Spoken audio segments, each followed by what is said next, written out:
Medyo mahina po kami ngayon kasi sobrang init ng panahon tsaka dami ng kalaban diyan sa paligid. Pag walang customer, patay lahat para makatipid. Ganun po. Ano lang po, nasa diskarte lang din ng bantay. 8 taon nang tumatakbo ang laundry shop sa Makati ng amo ni Aling Sally Garzo, subalit ngayong may banta ng global energy crisis. Pinili na rin nilang magbawas ng konsumo ng kuryente. Bahagi ng kanilang diskarte ang pagtaas ng paggamit ng gas dryer upang mapanatili ang operasyon at mabawasan ang buwan ng singil sa kuryente.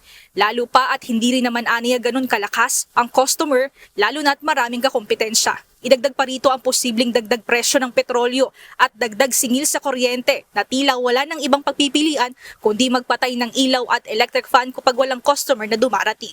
Almost 7K ang kada buwan.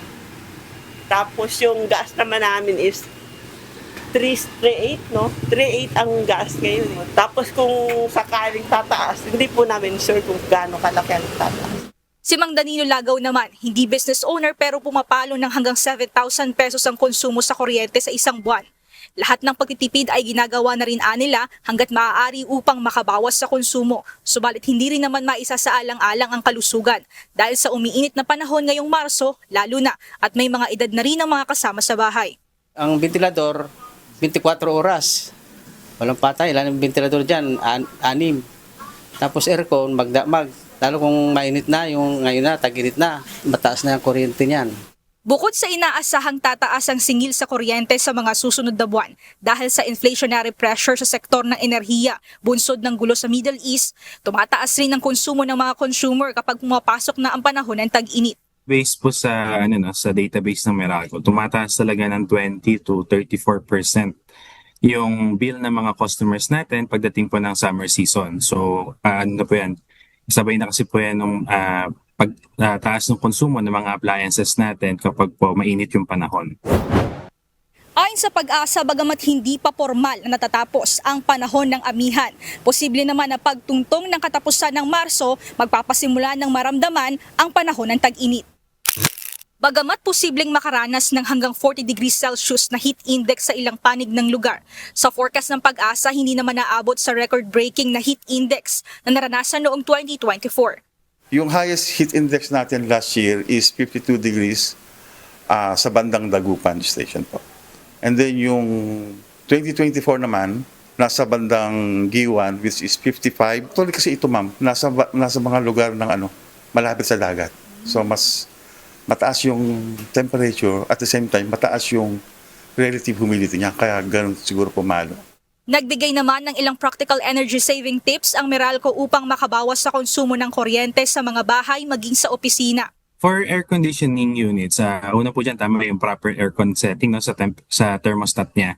So ang ideal po is 25 degrees Celsius natin siya isa-set. Kasi po kumpara po doon sa mga naka 18 degrees or yung max setting ng ating mga aircon, pwede ka po makatipid ng up to 60% po sa konsumo. So that's equivalent po to 1,600 pesos sa isang 1 HP na aircon kapag ginamit po natin ito ng 8 hours kada araw sa loob ng isang buwan. Bukod dito, mahalaga rin ang regular na paglilinis ng aircon filters. Ayon kay Engineer Cholo Pabilona, kapag madumi ang filters, bumababa ang airflow sa aircon units na nagpapahirap sa pagtuloy ng operasyon ng compressor. Resulta nito, mas matagal ang pagpapalamig ng mga kwarto at tumataas ang bill sa kuryente. Maaaring makatipid ng halos 90 pesos kada buwan kung napanatiling malinis ang mga aircon filters. Pagdating naman po sa electric fan, meron na rin po tayong available na mga DC inverter fans kung saan po mas less than po ng 50 to 60% yung konsumo niya kumpara sa conventional natin na AC fan na gumagamit ng AC motors. So sa DC fan po kasi, yung DC inverter fan, gumagamit tayo ng DC motor na mas efficient po. Katumbas po ng pwede nating ma-save doon kada sa loob ng isang buwan is umaabot ng 190 pesos sa isang unit po ng electric fan.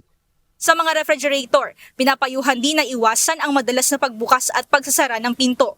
Dahil anila, maaaring tumaas ng humigit kumulang 5% ang monthly electricity consumption, lalo na sa panahon ng tag-init kung saan mas mainit ang ambient temperature. Paalala din ng Meralco Power Lab, para maiwasan ang electrical hazard at overloading, mahalaga na ma-inspeksyon ng mga kinakabit na extension cord at power strip.